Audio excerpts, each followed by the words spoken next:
Hello, so it's been about 4 weeks since I came out with the camera last. I was pretty ill, I was in bed with a kidney infection. It kind of wiped me out for a couple of weeks, and then it's taken me a couple of weeks to sort of half recover. I'm not feeling great, but I'm feeling better than I was, and I needed to get out. I felt like I needed to get out with the camera. So I've come back to one of my favourite spots at Leadclough Mine. I've been here many times, I've taken loads of pictures here, but I've come for three reasons really. One, to get me out, to get my eye back in, and then two, this crazy heat wave we've been having through June and into July. I wanted to see what effect that had on the local reservoirs and the waterfalls that I've pictured before. It has had an effect to the reservoir that I've parked next to. I've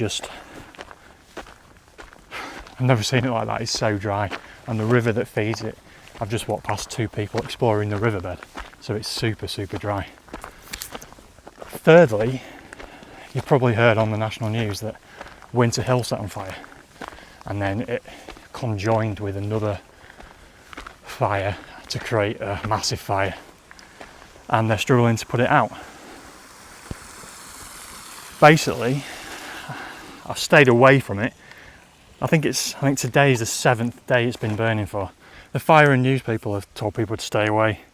They said they don't want any tourists seeing what's going on. People have been trying to climb the hill itself, and I've done that before, and it's bad enough when it's not on fire. But people have been collapsing, and then the emergency services have had to sort out the collapsed people instead of the fire. I've got massive respect for the emergency services. It's been reported that they've been doing 17, 18-hour shifts, and when they take a break for a glass of water or something to eat, the fire rages up again and moves forward. It must be like fighting a never-ending battle. But I did want to see what it was like, but I didn't want to get too close. So I know there's a bit of moorland up here from Leadclough, which I filmed that before. It would give me quite a good vantage point to see what is happening. As I drove in, you can see it's still burning, but it's not as bad as the initial pictures. So hopefully they're getting it under control. But I would like to go and see what effect it's had, and the sort of apocalyptic side of it once it's all burnt out and got under control. So I've come across the first waterfall, and there is some water going over it today, although I don't know if I'll bother going down to it because I haven't got any wellies or walking boots. I don't really think I'd need them. I might go down to it. It's amazing how when you have so little water in these rivers and coming over the waterfalls, how much rubbish is shown, how many tyres were on the bottom of the riverbed and shopping trolleys and cans of pop and stuff near the waterfalls here. But I'm going to see what I can get today. I might take a little bit of woodland because there's some nice woods there, but I've basically come out to get myself out. Like I said in my mental health video, needed to get myself out, and photography was the one way to drag me out. So I might try and take some pictures of the waterfall, head up onto the woodland, have a little look around, head up onto the moorland, have a little look around, might head into this woodland, and then on the way back in the car I might stop at one of the reservoirs because I might be able to get an alternative shot that not many people manage to get, because I don't think we've had conditions like this for a long time. Right, I've talked for long enough, so let's get on with some pictures.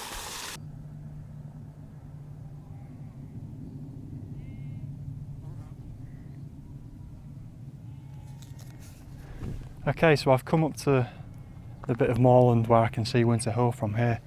Winter Hill's in the background over there, and as you can see there's a lot of smoke in the air. It's very smelly up here, you can really tell that there's smoke in the air.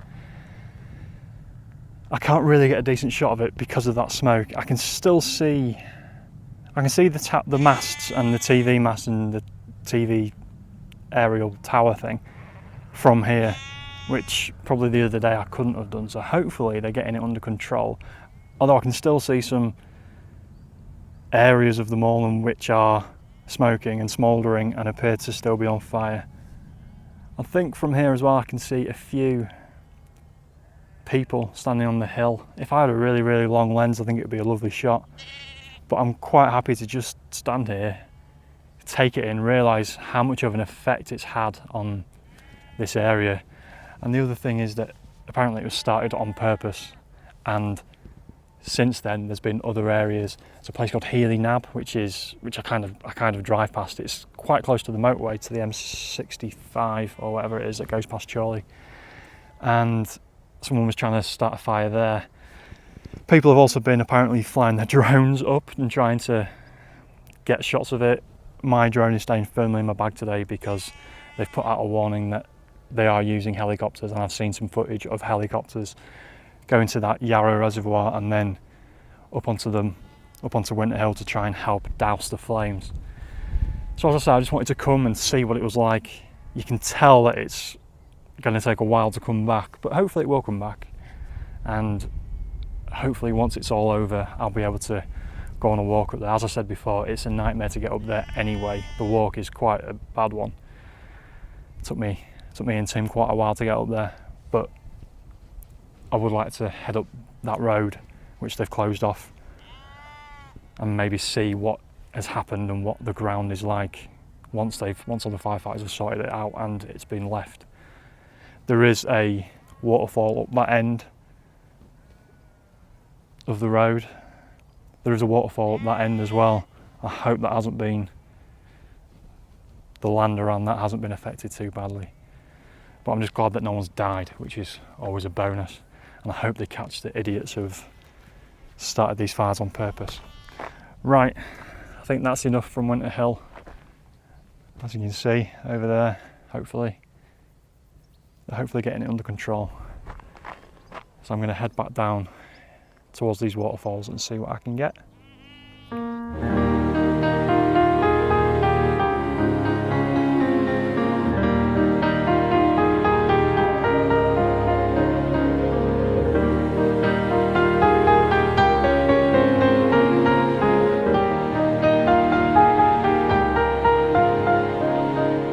So I've just had a few minutes playing around at this mini waterfall above the main one down there, which I might go to in a minute.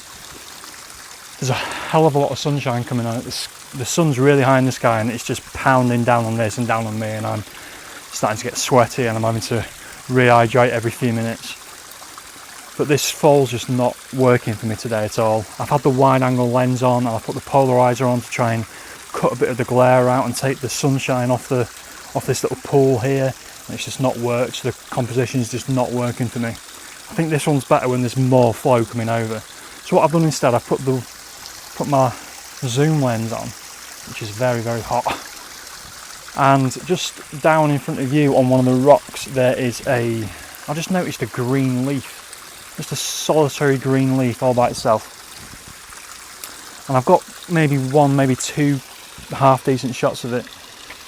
I'm not feeling this area at all that much today, but I think that shot possibly converted into black and white, or maybe just keeping the green very vibrant like I did when I shot waterfalls with a zoom lens. Again, I'm shooting a waterfall with a zoom lens and there's a little bit of movement of a waterfall, of some water dropping in the background just behind it, but the main focus is that leaf. So I'll bob that one up now, and then I'm going to head down to the other falls which are down there, and I'm hoping that today, as I walk past, because there's so little water, you normally can't shoot it from the right hand side of it, but today it looked like you could access that quite well and there wasn't a lot of water there, so I might be able to get a slightly different shot that I've not had before.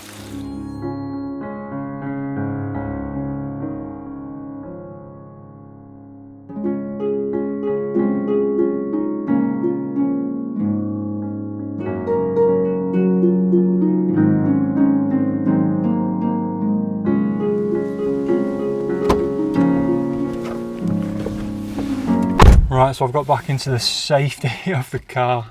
I went down to that waterfall and it was just, I was getting bitten by everything that was down there. It's like a plague of flies and midges and horrible stuff. So I had a look at the composition while I was there and I thought it's not worth standing here for 10 minutes trying to get a shot and getting bitten to death. So I've come back to the car. I've just stood on that bridge and taken a few shots. I got quite a cool shot of a I don't know who's put it there or whether it's been underwater all the time, but there is like a deck chair, like a fold-out chair in this sort of desolate wasteland that was once the riverbed, and it's got like tyres and loads of crap around it. I then met a chap who was on a motorbike, and he just stopped on the bridge to take some pictures, and we were talking, and I said how low the reservoir was, and he said this is nothing. In the 70s, he said, late 70s, so before I was born, this reservoir, you could walk across it, it was that low. But I'm going to head back to that reservoir now. I'm going to turn the car around and head back down that way a little bit, pull over, and I might try, if there's not flies everywhere, try and get quite close to the reservoir edge, because there's some nice patterns and sort of lines and symmetry in the reservoir bed that you can actually stand on and see at the moment. So I might be able to get quite an interesting foreground leading away into the water, and possibly, if I get the right shot, I might be able to get this bridge in it in the background, but I'm not sure about that yet.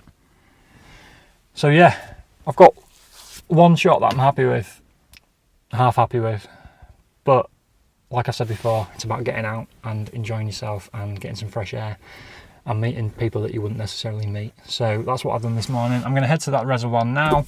Hopefully I'll be able to get some pictures. If not, then I will see you on the next one. Please like, subscribe and comment as always, and yeah, I'll be back again next week with another vlog. I'll bob any pictures from this reservoir up at the end. And yeah, thanks for watching. See you soon.